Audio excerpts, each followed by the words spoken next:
สิมารีวิวยิงเดี๋ยวนี้นะปรับเข้าแล้วนะปรับเข้าแล้วสิมายิงให้เบิ่งนะทีนี้นะในแซมเนี่ยโป้นี่นิดนึงนะยิงระยะ65 เมตรนะตัวนี้มี2 ลูกทั้งถึงนี่นะเดี๋ยวสิมายิงตัวนี้ให้เบิ่ง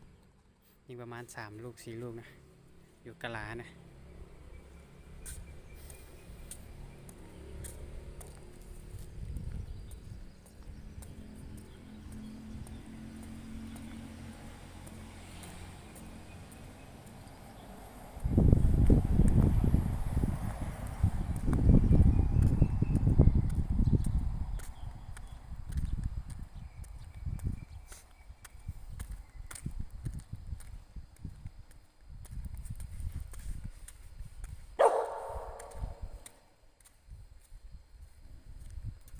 ตัวนี้นะ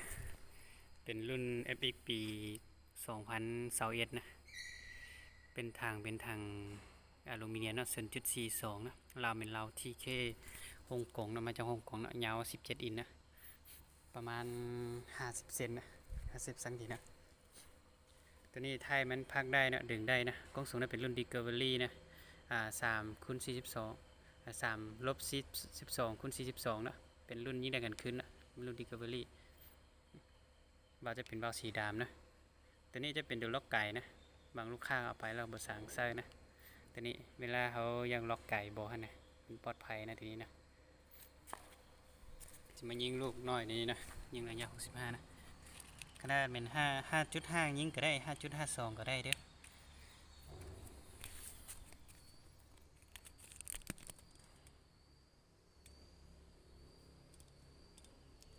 ยิงให้เบิ่งนะนี่เป็นยิงให้ลูกค้าคนหนึ่งนะปรับยิงแล้วก็ส่งให้เรานะ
ยิงลูกนะ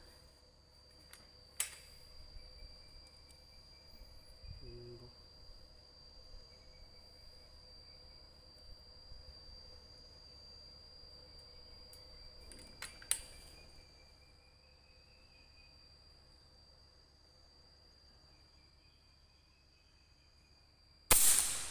2 ลูก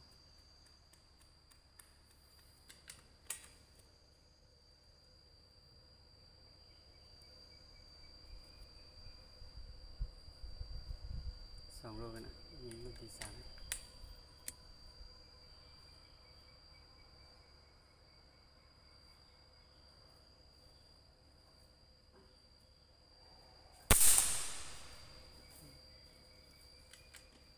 กนะยิงลูกที่4อะไรนะยิง4 ลูก5 ลูกให้นะแล้วก็สิเอาไปเบิ่งยิงซ้ำนี่โอเคนี่นะยิงนกบอลมันยังมันใหญ่กว่านี้นะมีซ้ำเนี่ยป้อเลยนะ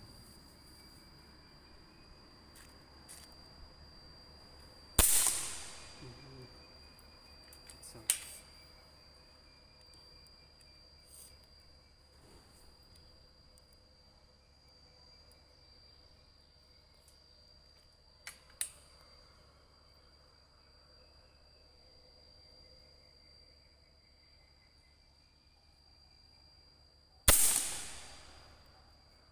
โอเคนะ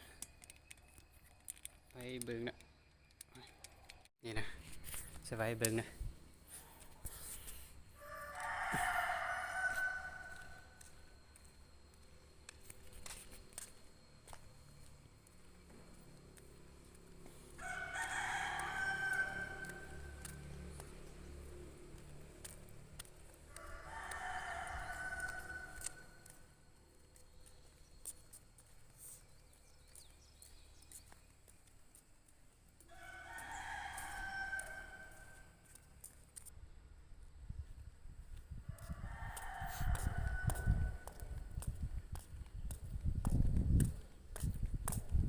ยิงทั้งหมด4ลูกนะ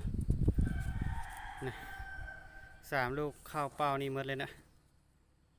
แล้วก็ลูกหนึ่งวิดตัวนี้ตรงนี้เป็นซันนะแต่แล้วมันซันแล้วมันวิดนิดนึงตัวนี้ยิงในแถวนี้เอานะมันถึงบอดี้นะตามนี้เด้อระยะ65นะ